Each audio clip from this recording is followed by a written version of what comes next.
I don't know what's in the air. The first service also sounded magnificent. You all sound magnificent. Good day for singing. So, the context of today, our ceremony, the flower communion, in that context, of course, rainbows are sort of double entendre. They speak to diversity and vibrancy, much like the flowers of our flower communion do. But if you recall from your Sunday school days, and does anybody recall their Sunday school days? What I recall from my Sunday school days was vanilla wafers, some sort of citrus berry punch that they decided to put 7-Up in. This is why I'm a Unitarian Universalist.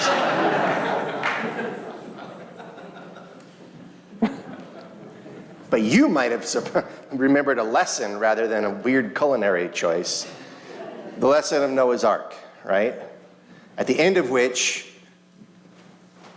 the God of Abraham gives to God's people a sign, a promise, a covenant of the rainbow.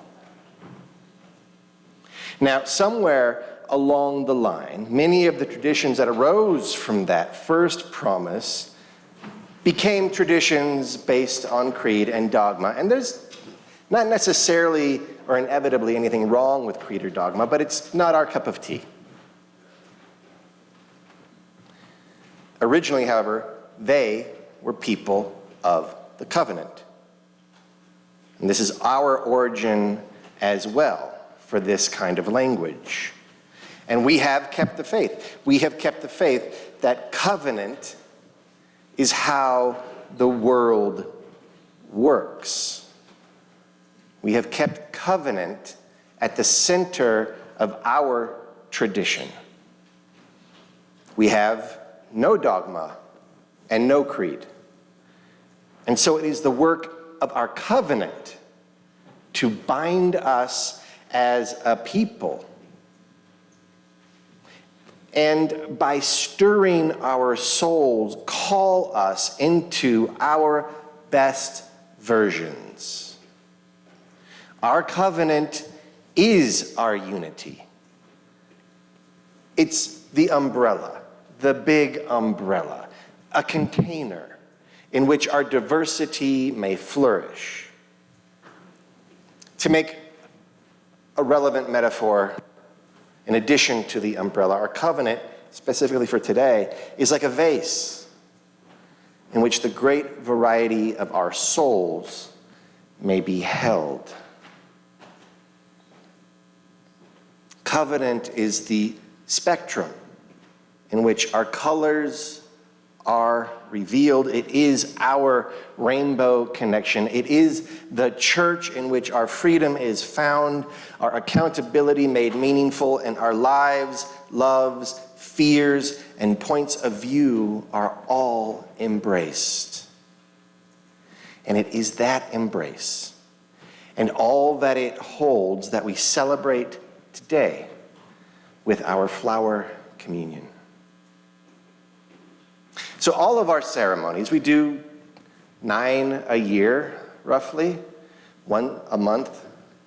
There's summer months that we don't do them in. I realize there are 12 months in a year.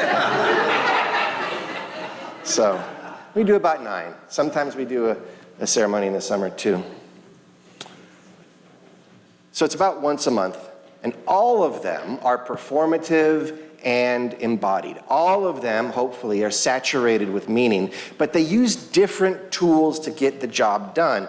And as differentiated from our Ancestors' Day, for instance, and our blessings ceremony that we did a few months ago, which are directly experiential, flower communion, like our water, soil, and fire communion, is a ritual of metaphor. The interesting thing to me about our elemental ceremonies is that while by and large they are consistent in form, they are adaptable in metaphor. So water communion could mean we are mingling, Or it could mean we are cleansing or flowing. In that adaptability, these metaphorical, elemental ceremonies reflect our very tradition. For Unitarian Universalism is nothing if not adaptable, evolving to fit the needs and hopes of the day. So you may be aware that this ritual, the flower communion, was originally created by the Czech Unitarian minister Norbert Čapek in 1923. And it was brought to his wife, it was brought to the U.S. by his wife, the Reverend Čapek, and it was adapted for U.S. Unitarians by the Reverend Reginald Zatoli, who also wrote a book about it, which I did not realize until I looked him up this week. Thank you, Bobby Poole, for pointing me in that direction. So Zatoli wrote, quote, "The significance of the flower communion is that no two flowers are alike, so no two people are alike. Yet each has a contribution to make. Together, the different flowers form a beautiful bouquet. Our common bouquet would not be the same without the unique addition of each individual flower. And thus it is with our church community. It would not be the same without each and every one of us. Thus, this service is a statement of our community. And I realize now that I am looking upon a bouquet." And the truth is, it actually takes more than flowers, even metaphorically. It takes proximity. If 100 flowers were laid out but separated by 100 miles, they are not a bouquet, and their diversity is irrelevant. We need to be close. We need to be in relationship. And we need something that holds us close, like a vase, and that something is our covenant. Our covenant is a promise. It's not a test. Thus, it is not only reflective of our community, but it is also aspirational.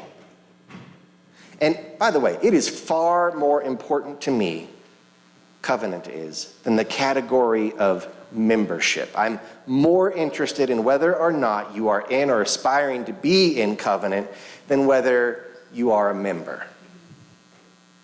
And were it up to me, I would do away with membership as a congregational designation altogether and replace it entirely with covenanting. That is another reflection, perhaps, and maybe our AGM, our annual meeting in 2027, might have something to say about that. We'll see. What's most important to recall, in any case, is that our UU covenant, articulated by our JETPIG values, and our congregational covenant, are both based explicitly and implicitly in love. We promise to love. And what a wonderful thing that is.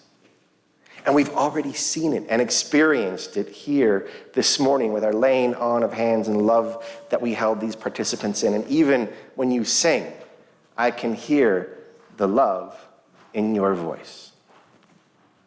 By the way, has anyone figured out the message, the coded message? Yeah. What is it?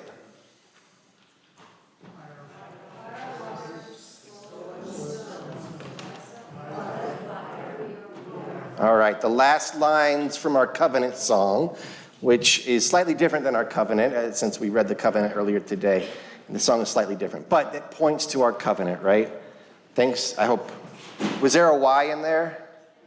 Okay, you guys figured it out.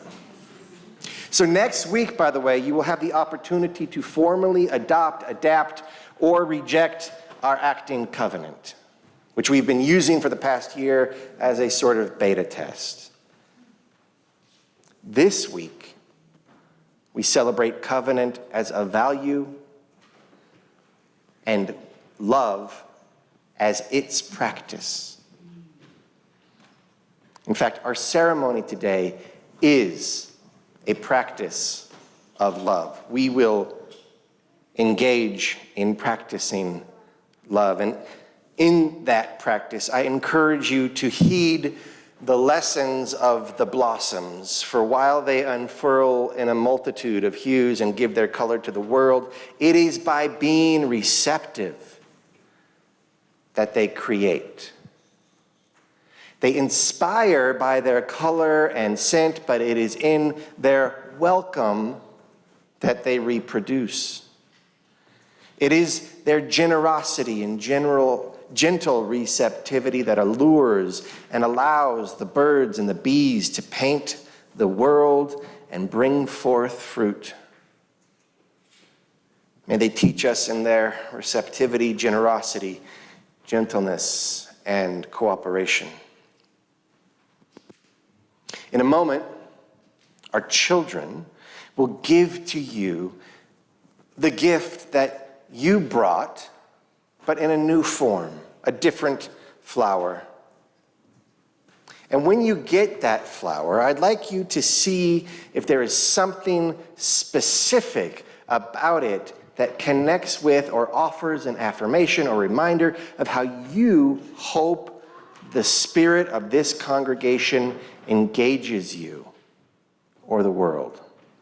So find one detail on the flower that you will hold that speaks to how you hope the spirit of the congregation engages the world, and turn that detail into a sentence about your hope. Are you with me so far? You get the flower, you find something in the flower that symbolizes or speaks to a hope that you have, and you turn it into a sentence that begins with, I will. So for instance, if you are wanting to cultivate a deeper connection in your life and you notice a web pattern in the leaves on the stem, you can make the sentence, I will be as connected as the patterns on the leaves of this flower. Or if you want a more ecstatic experience in your life, you notice the vibrancy of a petal, you can say, I will be as ecstatic as this petal is colorful. I will be as soft as a pollen bed. I will hold my head high like this flower, or be more content like this small beauty. Got me? Okay, good. So you invest your hope in a specific detail of the flower in your hand, and then later I'll ask you to share that sentiment, so don't not do it. Find the detail that holds your promise. But first you will need a flower to connect with. And for that, I need some help. So if we have any kids who could help me out in this moment, I would very much appreciate it if you could come up to the altar. June and Rin, I would love to have your help. We got some good helpers here today. Okay, stand by. Stand by, we gotta get the others. Okay. And if anybody else who is young at heart would like to help out too, you're welcome to do so. We've got 4 helpers, excellent, thank you so much. All right, so they are going to deliver you the flowers. You're gonna find a sentence of promise in them. Go ahead, y'all, take the congregation their flowers.